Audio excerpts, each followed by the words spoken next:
Assalamualaikum warahmatullahi wabarakatuh. Bagaimana kabarnya hari ini anak-anak? Semoga tetap sehat, tetap jaga ibadahnya, dan tetap semangat meskipun belajar di rumah saja. Marilah kita awali pembelajaran hari ini dengan membaca basmalah terlebih dahulu. Bismillahirrohmanirrohim. Baiklah, hari ini kita akan belajar dengan tema yang ada di sebelah ini bersama-sama. Hari ini kita akan belajar tema 3 benda di sekitarku, subtema 1 aneka benda di sekitarku, pembelajaran yang keempat.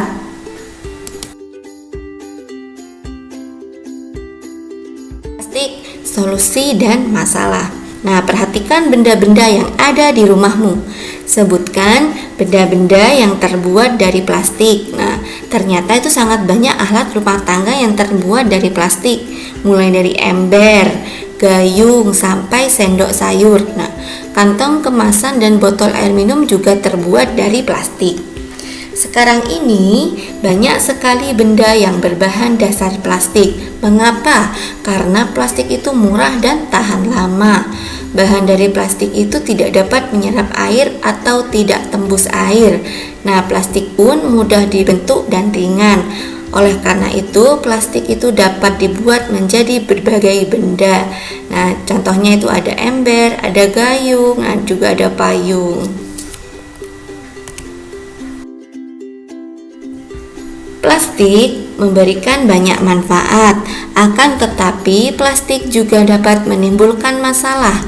Nah, plastik itu membutuhkan waktu yang lama untuk terurai secara alami, sekitar puluhan bahkan ratusan tahun.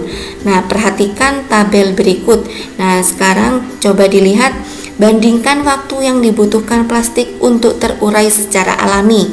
Nah, kalau kertas di situ hanya waktu yang dibutuhkan untuk terurai 2-5 bulan. Ada kardus, kulit jeruk, puntung rokok, kulit sepatu, plastik. Nah, plastik ini lamanya terurai 50-80 tahun. Nah, di situ juga ada kaleng soft drink, aluminium, baterai. Ini baterai malah 100 tahun. Kantong plastik atau tas kresek 10-20 tahun. Styrofoam tidak dapat diuraikan.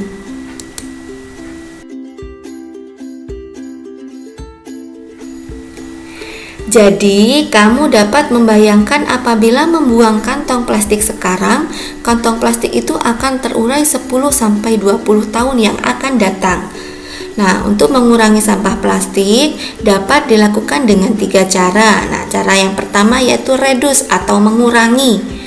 Yang kedua, reuse, menggunakan kembali, dan ketiga, recycle atau mendaur ulang. Reduce adalah mengurangi penggunaan plastik.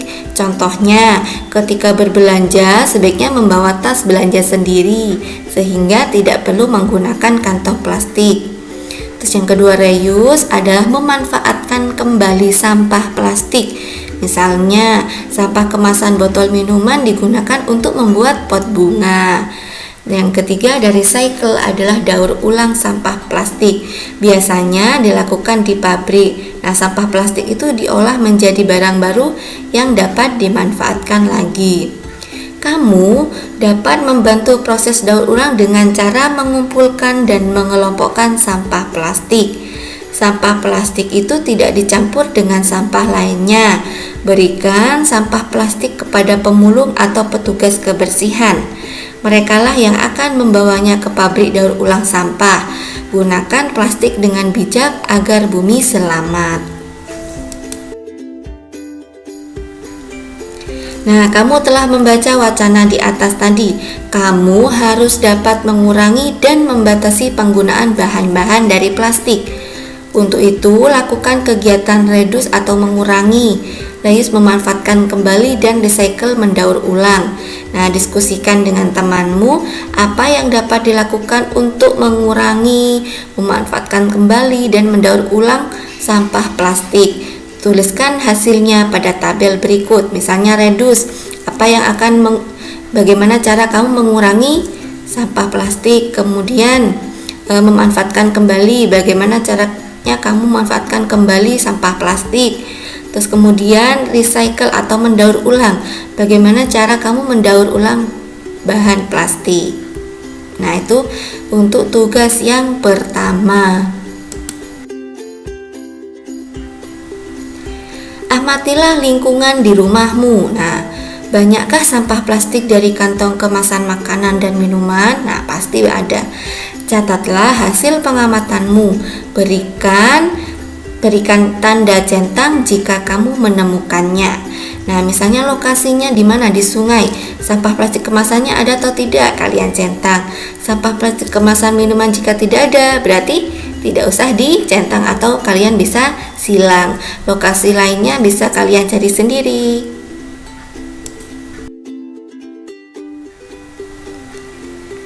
Kamu telah melakukan pengamatan sampah plastik di lingkungan sekolahmu. Ceritakan hasil pengamatanmu secara tertulis. Perhatikan penggunaan huruf besar dan tanda baca yang tepat. Nah, kalian nanti ini untuk tugas yang ketiga, menceritakan tentang pengamatan sampah plastik di lingkungan rumahmu. Nah, karena kalian tidak sekolah, jadi di lingkungan rumah kalian tentang sampah plastik. Kalian hasil pengamatan kalian ditulis dengan menggunakan diperhatikan huruf besar dan tanda baca yang tepat. Jadi tugas ini menceritakan tentang sampah plastik yang ada di lingkungan rumah kalian.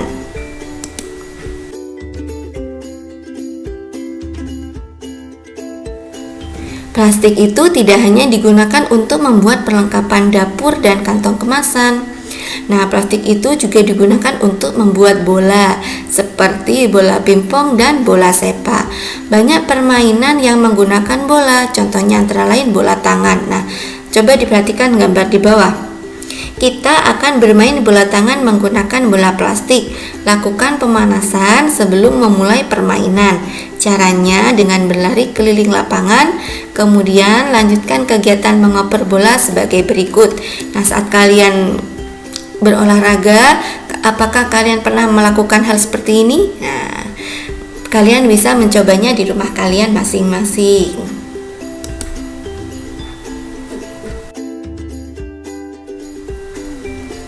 Sekian pembelajaran hari ini, semoga bermanfaat untuk kalian. Terima kasih. Wassalamualaikum warahmatullahi wabarakatuh.